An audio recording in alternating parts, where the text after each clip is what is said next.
I was sitting in an airport lounge when I realized something was wrong. Not suddenly, not loudly, just a quiet feeling in my chest that told me I had been waiting too long. They told me to sit there.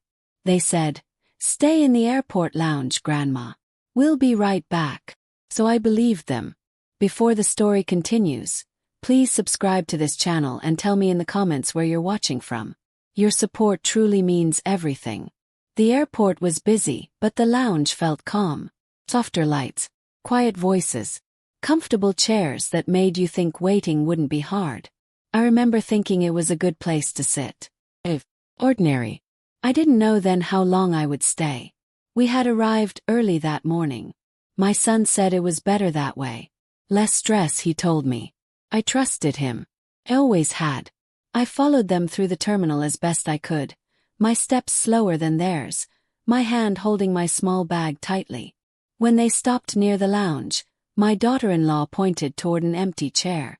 "You'll be comfortable here," she said. My son smiled at me. "We'll check in and come back for you." Smiled back. I didn't ask questions. I never want to be difficult.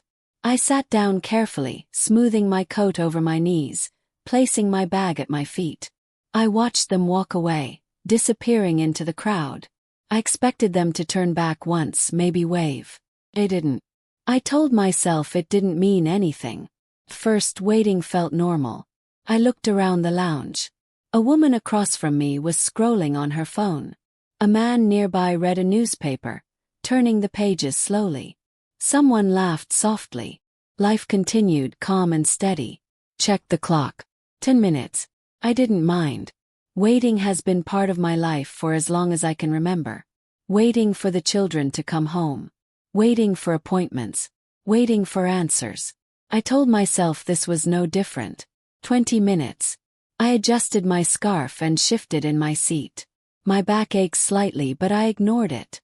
I looked toward the entrance, expecting my son's familiar face to appear any second. He didn't. 30 minutes. I checked the clock again and frowned just a little. The line must be long, I thought. Airports are like that. Things take time. An hour passed. The people around me changed. Some left. Others arrived. The chair across from me emptied, then filled again. I stayed where I was, my eyes moving between the clock and the entrance. Picked up my phone. No messages. No missed calls. I thought about calling them, but I stopped myself. I didn't want to sound impatient. I didn't want to bother them. I had raised my children to be independent, and somewhere along the way I taught myself to stay quiet. So I waited. Another announcement echoed through the terminal. I didn't listen to the words. I was watching the clock again. 2 hours. A small thought crept into my mind. What if something went wrong? Pushed it away quickly. Of course they were coming back. Why wouldn't they? This was just a short wait. I watched people walk past the glass walls of the lounge. Families moved together. Children tugged at their hands. Couples leaned close to one another. Everyone seemed to know where they were going. I wondered when I had started feeling so unsure of my own place. 3 hours. I sent a message. "I'm still in the lounge." I stared at the screen, waiting for a reply. I imagined the little typing dots appearing. They didn't. I turned the phone face down in my lap, as if not looking would make the answer come faster. Didn't. The chair felt harder now. My legs were stiff. I crossed and uncrossed my ankles slowly, trying to stay comfortable. I thought about standing up, walking around, but fear stopped me. What if they came back while I was gone? So I stayed. 4 hours. A lounge attendant passed by and asked if I wanted something to drink. She smiled politely. I shook my head and said no, even though my throat felt dry. I don't know why I refused. Maybe I didn't feel like I belonged there anymore. The light outside the windows had changed. I hadn't noticed it happening, but suddenly the day felt older, quieter. 5 hours. My phone vibrated and my heart jumped. Picked it up quickly. It wasn't them. Just a notification. I swallowed hard and locked the screen again. That uncomfortable thought returned, louder now. What if they aren't coming back? I tried to reason with myself. Maybe the line was longer than expected. Maybe there was a problem. Maybe they lost track of time. I repeated those excuses silently, like promises. 6 hours. The lounge was nearly empty. The low hum of the airport felt heavier, pressing in around me. Every movement near the entrance made my heart lift, then fall. I sent another message. Is everything okay? No reply. 7 hours. By then, I wasn't sure what I was waiting for anymore. An explanation. An apology. Proof that I was wrong to doubt them. I looked at the clock again. Almost 8 hours. And sitting there alone, the truth finally settled in. Not suddenly. Not loudly. It settled quietly, like something heavy placed on my chest. They weren't coming back. Not because they couldn't, but because they chose not to. And in that moment, surrounded by strangers who didn't know my name, I understood that I had been left behind. I stayed seated for a few minutes after that realization settled in. I don't know why. Maybe my body needed time to catch up with what my mind had already accepted. Or maybe I was afraid that standing up would make it real in a way I couldn't undo. Around me, the lounge felt unfamiliar now. The chairs hadn't changed, the lights were the same, but something inside me had shifted. The place that once felt safe now felt temporary, like I was somewhere I wasn't meant to stay. I picked up my bag and held it in my lap, gripping the strap tightly. My hands were steady, but only because I forced them to be. I told myself not to cry. Not here. Not in front of strangers who didn't know anything about me. Eventually I stood. My legs protested at first. Pins and needles shot through my feet, and I had to pause, holding onto the back of the chair until the feeling passed. No one noticed. No one ever really does. I looked one last time toward the entrance of the lounge. A small, foolish part of me still hoped I might see my son rushing toward me, apologizing, explaining everything. That part of me went quiet when no one came. I walked out of the lounge and into the main terminal. The noise hit me immediately. Louder voices, rolling suitcases, announcements echoing from every direction. The airport felt larger now, more overwhelming. I moved slowly, keeping close to the wall, afraid of getting lost in the flow of people. I didn't know where to go. That was the truth of it. I had followed others for so long that deciding for myself felt unfamiliar. I spotted an information desk ahead and walked toward it. Each step felt heavy, like I was walking into something I didn't want to admit. When I reached the counter, the woman behind it looked up and smiled. "How can I help you?" she asked. For a moment I couldn't answer. My mouth opened, but the words didn't come. I hadn't practiced saying them. I hadn't planned to explain myself to anyone. My family. I began, then stopped. My voice sounded thin, almost like it belonged to someone else. They were supposed to come back for me. She waited. She didn't rush me. That made it harder. "They told me to wait," I said quietly. "In the lounge." Her expression changed slightly. Not shock, not pity, just understanding. She asked for my travel details. My ticket number. I shook my head. "I don't have one," I said. Saying it out loud made my chest tighten. I wasn't supposed to be traveling alone. That changed everything. She explained gently that without a ticket, there wasn't much the airport could do. She suggested I try contacting my family again. She asked if there was someone else who could come for me. Someone else. I shook my head again. "No," I said, even though that word felt heavier than it should have. She gave me directions to a quiet seating area near the windows and told me to take my time. I thanked her automatically.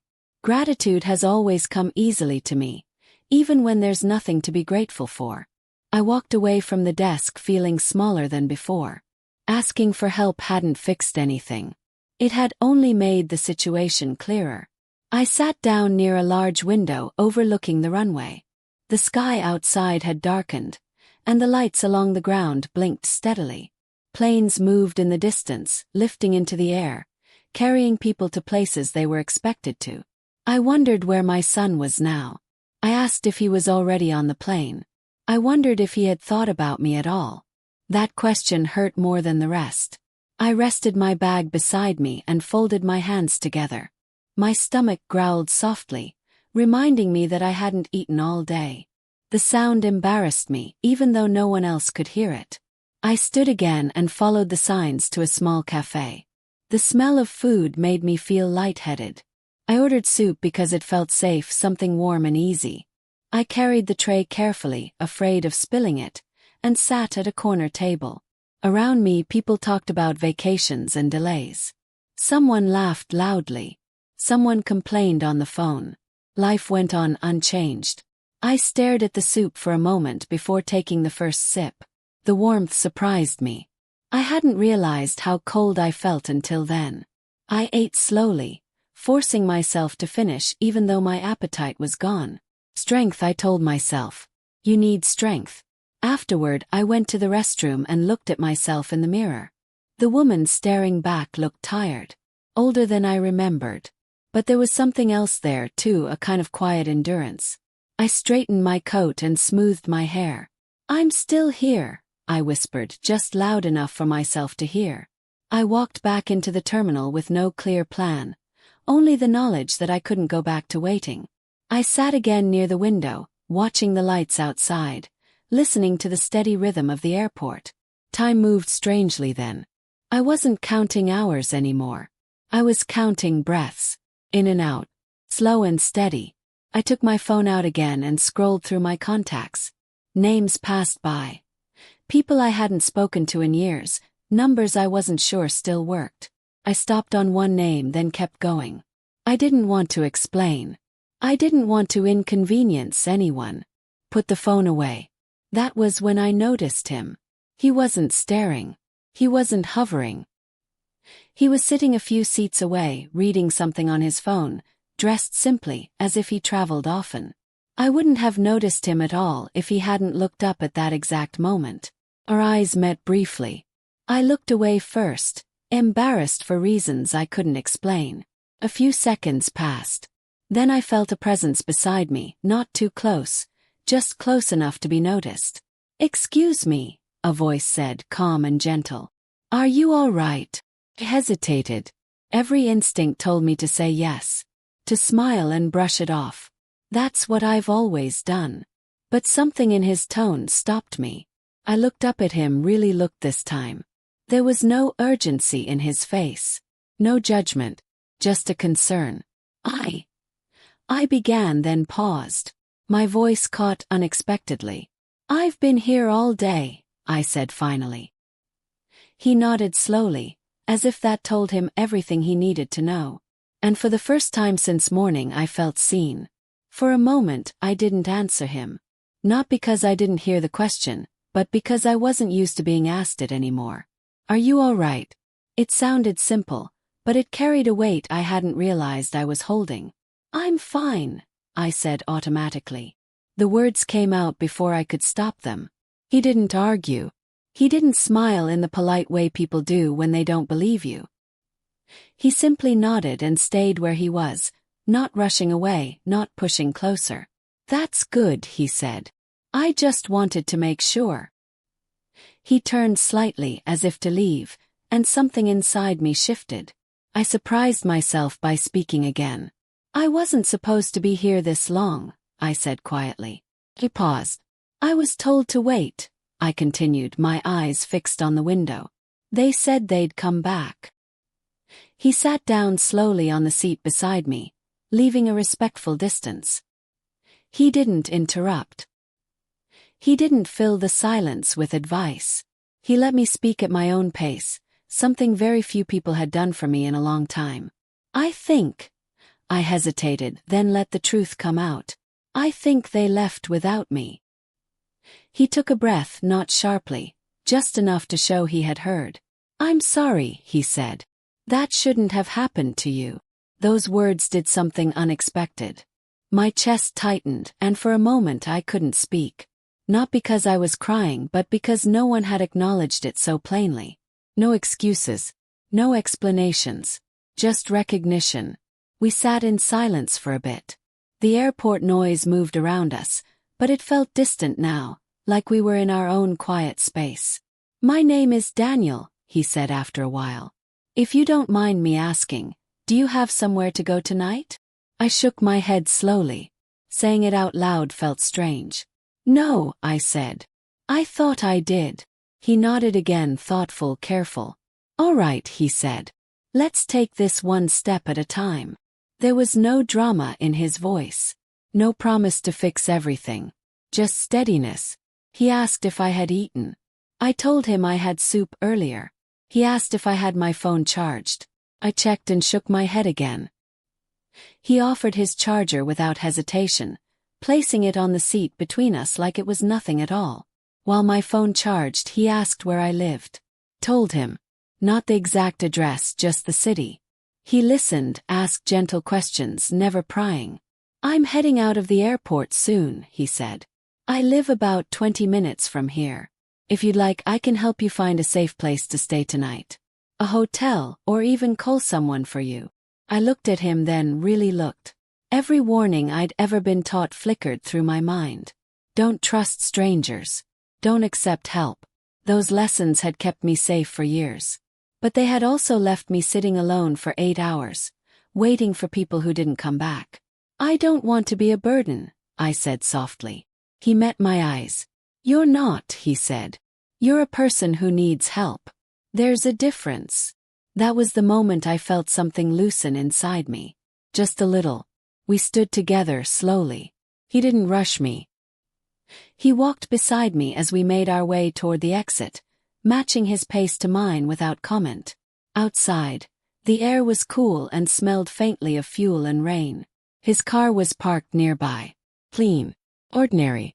Nothing about it felt alarming. He opened the passenger door for me and waited until I was settled before walking around to the other side. As we pulled away from the airport, I watched the building fade into the distance. Lights blinking. Planes lifting into the night. A place that had held so much waiting, now slipping behind me. Neither of us spoke at first. The road was quiet, and I needed the silence to think. You don't have to tell me anything you don't want to, Daniel said eventually. But if you'd like, I'm listening. So I told him. Not everything. Just enough. About my son. About trusting people because they're family. About how easy it is to become invisible when you get older. He listened without interruption. His eyes on the road. His hands steady on the wheel. My mother used to say something, he said after a while. She said kindness isn't loud. It just shows up when it's needed. I nodded, even though he couldn't see it. He took me to a small hotel not far from his home. He stayed at the desk while I checked in, making sure everything was clear, making sure I felt comfortable. He didn't insist on paying, but when I hesitated, he quietly covered the cost for the night. You can pay it forward someday, he said when I protested. The room was simple but warm. Clean sheets. A lamp casting a soft glow. I hadn't realized how exhausted I was until I sat down on the edge of the bed. Daniel stood near the door. I'll leave my number with the front desk, he said. Just in case you need anything. Thanked him. The words felt too small for what he had done, but they were all I had. After he left, I sat there for a long time, listening to the quiet. No announcements. No rolling suitcases. Just stillness. For the first time that day I felt safe. I lay down fully clothed, my bag beside me, and stared at the ceiling. My mind replayed everything that had happened, but the sharpest feeling wasn't anger or sadness anymore. It was clear. I hadn't been rescued by a miracle. I hadn't been saved by my family. I had been helped by a stranger who chose to see me when others didn't. And that realization stayed with me as sleep finally came, gentle and deep, carrying me into a night where I was no longer waiting. I woke up slowly the next morning, confused for a few seconds about where I was. The room was quiet, unfamiliar but not threatening. Pale light slipped through the curtains, gentle and unhurried. It took me a moment to remember everything that had happened, and when I did, I felt it all again, but differently this time. There was no panic, no sharp pain in my chest, just a heavy calm. I sat up and rested my feet on the floor. The carpet was warm beneath them. I noticed small details I would have ignored before. The hum of the heater, the faint sound of a door closing somewhere down the hall, the way the room smelled clean and neutral. Ordinary things. Comforting things. I was safe. That realization mattered more than I expected. I went to the bathroom and washed my face, watching the woman in the mirror carefully. She looked tired, yes, but she also looked present. Awake in a way she hadn't been the day before. I thought about how close I had come to spending the night on a bench in an airport, surrounded by noise and strangers, and how easily that could have happened if one person hadn't stopped to ask a simple question. Are you all right? I dressed slowly, choosing clothes that felt familiar. I brushed my hair and took my time, as if rushing no longer served any purpose. For so many years, my life has revolved around other people's schedules, other people's needs. That morning, there was nowhere I had to be for anyone else. The hotel provided a simple breakfast. Toast, coffee, small bowl of fruit. I sat by the window and ate quietly, watching cars pass outside. People start their days.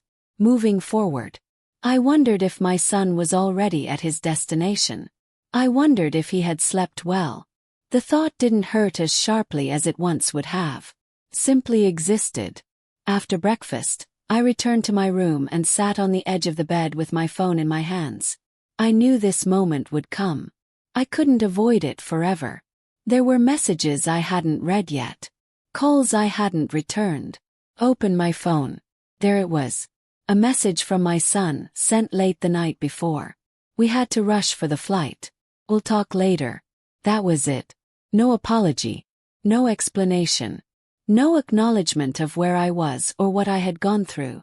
I read it twice, then set the phone down beside me. Something inside me settled then. Not with anger but with understanding. This wasn't a misunderstanding. This wasn't confusion or poor communication. This was a choice. And recognizing that truth gave me a strange kind of peace. I thought about all the moments I had brushed aside before. All the small dismissals I had excused. The times I had made myself quieter so others could be louder. Kindness so others could be careless. Flexible so others never had to be. I realized that the airport hadn't changed anything. It had only revealed what was already there. I didn't reply to the message right away. For once, I didn't feel rushed to smooth things over. I let myself sit in silence. I let it be theirs to carry, not mine. Later that morning, I went downstairs and asked the front desk if I could extend my stay by one more night. The clerk smiled and said of course. I paid myself this time. That mattered to me. I spent the afternoon walking slowly around the nearby streets. Nothing special. Just shops, benches, people living ordinary lives. I stopped for tea and sat alone, watching the world pass by. I thought about Daniel. About how little he knew about me and how much he had done anyway. He hadn't asked for gratitude. He hadn't waited for praise. He had simply helped, then stepped back. Kindness without expectation. That stayed with me. That evening I finally wrote back to my son. Kept the message short. I'm safe. I won't be traveling with you. We'll talk when you're ready. I didn't explain. I didn't accuse. I didn't beg. I chose my dignity. The days that followed were quiet. I returned home with help from arrangements I made myself. I unpacked my bag slowly, placing each item back where it belonged. I noticed how peaceful my home felt. How welcoming. I sat in my chair by the window and made tea. The same cup I always used. The same routine. But something about it felt different now. Stronger. I thought about how easily people assume that parents, especially older ones, will always wait. Always forgive. Always understand. But waiting has a cost. And love should never require disappearance to be proven. I didn't cut my son out of my life. This isn't a story about revenge or punishment. It's about boundaries. Quiet ones. Firm ones. When he eventually called days later, I listened. I didn't interrupt. I didn't argue. When he finished, I told him how it felt to be left behind. Not angrily. Not dramatically. Truth doesn't need volume. There was a long silence on the other end of the line. Some lessons take time to land. Life didn't suddenly become perfect after that. Stories like this don't end that way. But something important had shifted inside me. I stopped shrinking. I stopped assuming my needs were inconvenient. I stopped waiting in places where love didn't arrive. And now and then, when I think back to that airport lounge, I don't only remember the pain. I remember the moment that followed it. The moment someone saw me. The moment I chose myself. If there is one thing I hope this story leaves you with, it's this. Being kind does not mean being invisible. Being patient does not mean being expendable. And growing older does not mean you deserve less care. Sometimes family fails us. Sometimes strangers remind us of our worth. And sometimes, the bravest thing you can do is stand up from the place you were told to wait.